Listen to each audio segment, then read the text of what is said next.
네, 여행과 역사 채널입니다. 오늘은 요즘 제가 일본 고대사를 많이 다루고 있어요. 왜 일본의 고대사에 이렇게 심취해 있는지 그 배경을 좀 설명을 하려고 합니다. 공감이 가셨으면 좋겠는데, 혹시 수중고고학이란 단어를 들어보신 적이 있나요? 지금 배경화면으로 제가 넣었는데, 후지 텔레비전인가 어디 방송에서 내보냈던 거를 일부를 배경으로 넣습니다. 이 수중고고학을 하시는 분이 동해대학 도호카이 다이가크의 준 교수라고 돼 있는데, 지금 이제 배경화면에 나오는 이제 화면을 보면 우리 눈에는 이 토리라고 하는 것만 보이지, 그리고 나머지는 다 이 호수면으로 보이잖아요. 그런데 사실은 이 물 속에 마치 이 폼페이처럼, 이탈리아의 폼페이처럼 마을이 물에 잠겨버린 거예요. 그러니까 원래는 마을이 있었어요. 마을이 있었는데 1888년에 주변에 화산이 폭발하면서 이 마그마가 흘러내렸겠죠. 그러면서 수위가 상승하면서 마을이 물에 잠겨버린 거예요. 그래서 눈앞에 있던 마을이 사라져버린 거죠. 그러니까 현재는 배를 타고 가야만 볼 수가 있는 호수고, 그 물속에 마을이 있었다는 얘기는 누가 얘기를 해주지 않는 이상은 알 수가 없는 거죠. 그것을 파헤치는, 물속에 있는 것들을 찾아내는 고고학, 그래서 수중고고학이라고 명명을 했네요. 이 수면 위에 있는 것만 보지, 또 땅 위에 있는 것만 보지, 그 땅 속에 있는 거, 그리고 물 속에 있는 것은 알 수가 없잖아요. 그런데 사실은 물 속에도 땅 속에도 사실이 숨겨져 있는 거예요. 그게 안 보여서 모를 뿐이지, 그렇다고 안 보인다고 해서 그것이 없었다라고 할 수 없잖아요. 그걸 찾아내는 작업을 하시는 분 중에 한 분이 이분이어서 배경 영상에는 가끔씩 이걸 넣겠습니다. 그런데 이제 제가 요즘에 일본 고대사에 관심을 갖게 된 배경은 태전인가 코로나 때였는데, 어느 유튜브 방송 보다가 한국에 계신 어느 지방의 대학 교수신 것 같은데요, 손 교수님이란 분이 미국 땅에 교환 교수로 왔다가, 그러니까 세버스 이어죠. 그러니까 안식년을 맞아서 왔다가, 사실 안식년 오면 강의를 맡기는 해도 그냥 있을 수 없으니까 한두 강의밖에 없고 시간이 널널하거든요. 그러니까 이제 이 언어학자이신 것 같은데, 뭐에 관심을 가졌냐면 네이티브 인디언들, 미국에 있었던 네이티브 인디언들의 언어에 관심을 가지셨던 것 같아요. 그래서 그 속에서 고대 한국어, 고대 우리 민족이 사용했던, 고구려 백제인들이 사용했던 단어가 여기에서도 발견이 됐다, 미국에서도. 그래서 그 얘기를 하길래 제가 관심 있게 보다가 쫑긋 귀에 들어왔던 단어 중에 하나가 물과 관련되는 단어 중에 미가 있다.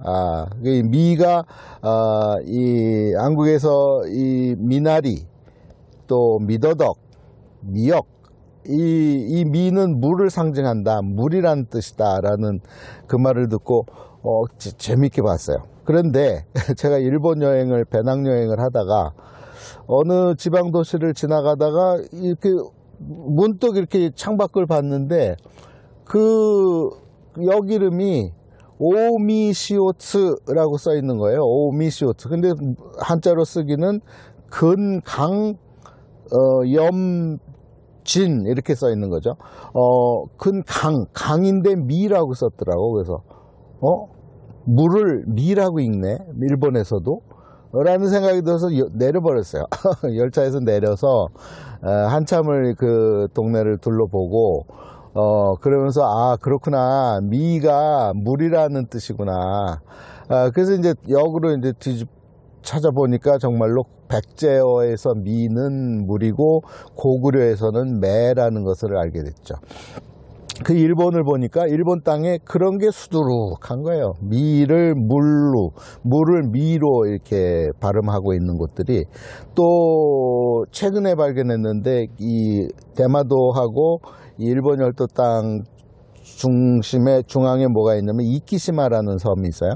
거기에 물을 바다 해자를 쓰고 매라고 읽어요. 여긴 고구려 언어를 쓰고 있네. 라는 것을 발견하고, 그렇구나. 그러니까 우리가, 누가 가르쳐 주지 않으면 모르는 것들이 상당히 많이 있습니다. 제 방송은 잘 알려지지 않은 이야기들을 전하고 싶어서 만든 방송인데, 여행을 하면서 찾아낸 것들. 그런데 이제, 그걸 이 근강이라는 단어를 찾아내고서는 여기가 이 근강이란 말이 가까운 물 이런 뜻이구나 라고 생각했는데 나중에 가서 보니까 또 근은 그냥 가깝다는 뜻이 아니라 크다는 뜻이라는 것을 또 알게 됐죠. 그래서 새로운 것들을 찾아내니까 재밌잖아요. 그래서 제가 일본 고대사에 요새 관심이 많습니다. 또 백제 이야기라는 이야기로 계속 이제 올리고 있는데 일본 열도 땅의 고대 정권은 우리 민족이었다. 백제 정권이었다.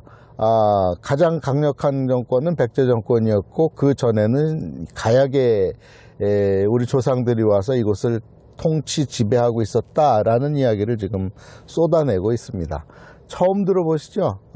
그렇죠. 그러니까 지금 이 수중 고고학처럼 그게 맞는데 과거에 그랬는데 아무도 안 가르쳐 주니까 물속으로 땅속으로 들어가 버린 거예요. 그리고 세월이 한참 몇백 년이 지나 버리니까 그런 일이 있었는지조차 알 수 없는 거죠.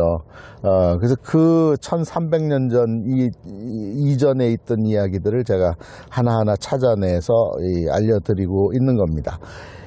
지금 이 수중 고고학 배경화면으로 하면서 그 호수 속에 도시가 잠겨 있었던 것을 찾아내고 있다라는 그곳이 어디냐면 이 동북지방에 저쪽 후쿠시마 쪽인데 후쿠시마 쪽 이렇게 가다 보면 기차 타고 가다 보면 그 후쿠시마 시역 전에 또 다른 큰 도시가 있어요. 그 도시 이름이 뭔지 아세요? 그 지도를 제가 보여드립니다. 뭐라고 써 있습니까? 군산이라고 써 있잖아요. 군산시가 있어요, 거기에. 한국에 있는 전라도에 있는 군산이 왜 여기 와 있지? 라고 생각하시죠? 이 고오리야마라고 읽습니다. 일본말로. 고오리야마인데 사실은 이 고오리야마는 어디서 온 단어냐면 나라 지방에 가면 지금 나라 지방에 가면 이 고오리야마가 있어요. 군산이라는 지명이 있습니다. 여기에서 온 게 지금의 이 후쿠시마에 있는 군산이라는 용어예요. 군산이 뭐냐면 고우리야마에 고울이 있는 산, 언덕 이 뜻이에요. 일본 말로 해석을 하면 이 언덕 위에 고울이 있었다 이 말이에요. 그래서 고우리야마예요. 고우리야마인데 실제로 이 나라 지방에 가면 이 군산을 통과해 갈 수밖에 없어요. 어디를 가기 위해서 백제 성왕의 등신상이 있다고 하는 그 호류지 법룡사를 보러 가려면 이 고우리야마를 통과해야 됩니다. 이 고울산이라고 하는 군산을 통과해야 되는데 이 군산이 한반도에서는 전라도의 8월의 크리스마스 또 이성당 이성당 맛있습니다. 있는 그 군산인데 같은 단어입니다. 그런데 우리는 군산이라고 발음하고 일본 땅에서는 고우리야마, 고울이 있는 산 이렇게 돼요. 그런데 이게 동북지방인 바로 이 후쿠시마에도 있어요. 왜 그러냐? 이 후쿠시마 지역이 어디냐면 도쿄 위쪽이거든요. 이 도쿄 위쪽 이바라키라고 하는 현이 있는데 이 지역에도 우리 조상들이 와서 점령을 하고 통치를 했던 곳이에요. 그게 처음 들어보시는 거죠. 이게 언제 얘기냐면 이 고대 시대, 이제 제가 얘기하는 고대 일본은 대개 300, 400, 500, 600년대 이야기를 하고 있습니다.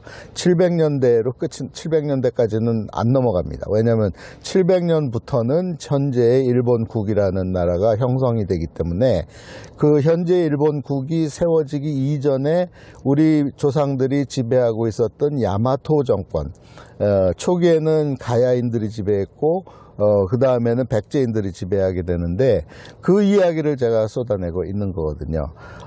그때 이 오사카 나라가 일본의 중심이었는데, 그로부터도 뭐 천년 이상을 이제 중심이 되는데, 여기에 정권을 갖고 있었던 이 가야인들, 그리고 이후에 들어오는 백제인들이 이제 강력한 야마토 정권을 만들면서 이 지방 도시를 거의 정기적으로 정벌을 해요.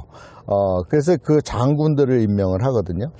그래서 고대에는 이제 사도 장군, 그래서 네 군데를 주로 큐슈, 그 다음에 이즈모, 그 다음에 기비, 그리고 동쪽으로는 동북지방, 이제 이 장군들을 보내서 이제 다스리거든요.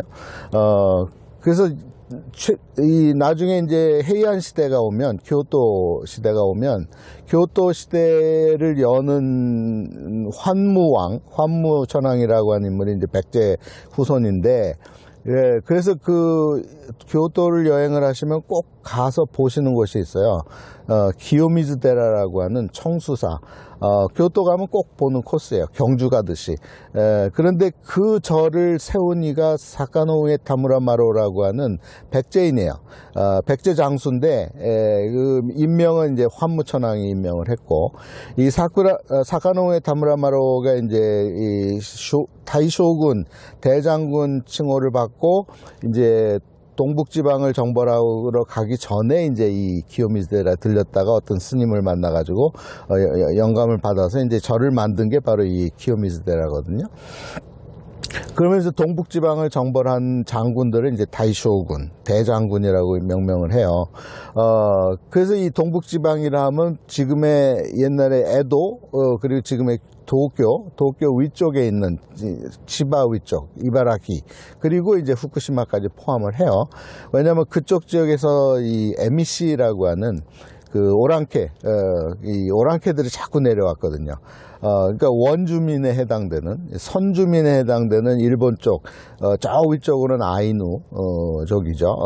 그런데 이제 거기서 이제 중앙정부의 지배를 받지 않으려고 하는 이제 토착민 세력들이 자꾸 반란을 일으키니까 거기를 정벌을 하러 갔단 말이죠. 그래서 지금 군산이란 이름이 거기에도 있는 이유가, 원래는 나라 지방에 있었던 군산이 이제 거기로 갔으니까 거기도 이제 지명을 되게 그래요. 예, 미국도 보면 처음에 미국을 탐험하고 이제 개척하게 된 이들, 그리고 거주하기 시작하는 이들이 이제 영국서 오는 사람들은 이제 보스턴 쪽에 왔는데 거기를 플리머스라고 명명을 한 이유가, 출발한 곳이, 영국에서 출발한 곳이 플리머스였기 때문에 비슷하게 생겼으니까 플리머스라는 이름이 미국에도 생기는 거거든요.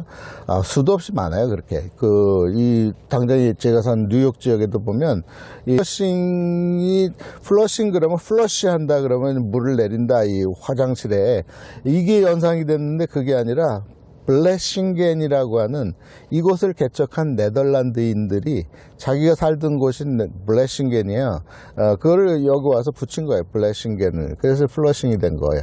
그런 게 많아요. 브루클린도 그래요. 브루클린도 브레클랜이라고 하는 네덜란드 지명을 여기 와서 살았으니까 여기다 갖다 붙인 게 브루클린이 된 거거든요. 그러니까 이런 것들은 알려져 있지 않았던 얘기인데 새롭게 알게 되니까 재밌죠. 일본 역사가 그래요. 일본 고대사가 캐내면 캐낼수록 새로운 것이 나와요. 마치 땅속에서 고고학적으로 이 유물들이 나오듯이 이 땅 위에서도 우리가 몰랐던 역사 이야기들을 문헌상으로도 찾고 그러다 보면 새로운 것들이 자꾸 나와서 제가 멈추지 못하고 자꾸 영상에 남기고 하고 있습니다. 그런데 이제 역사 재미없으신 분들을 위해서는 배경화면으로는 제가 이제 일본 여행하면서 찍은 비교적 고화질의 사진과 영상들을 배경화면으로 넣으니까 혹시 역사 재미없으면 그냥 무구무로 해버리시고 영상만으로도 즐길 수 있도록 배려를 하고 있으니까 관심 있게 봐주시면 좋겠고요. 그래서 이 물속에 잠겨져 있는, 땅 속에 있는 것들을 하나하나씩 파헤치고 있습니다.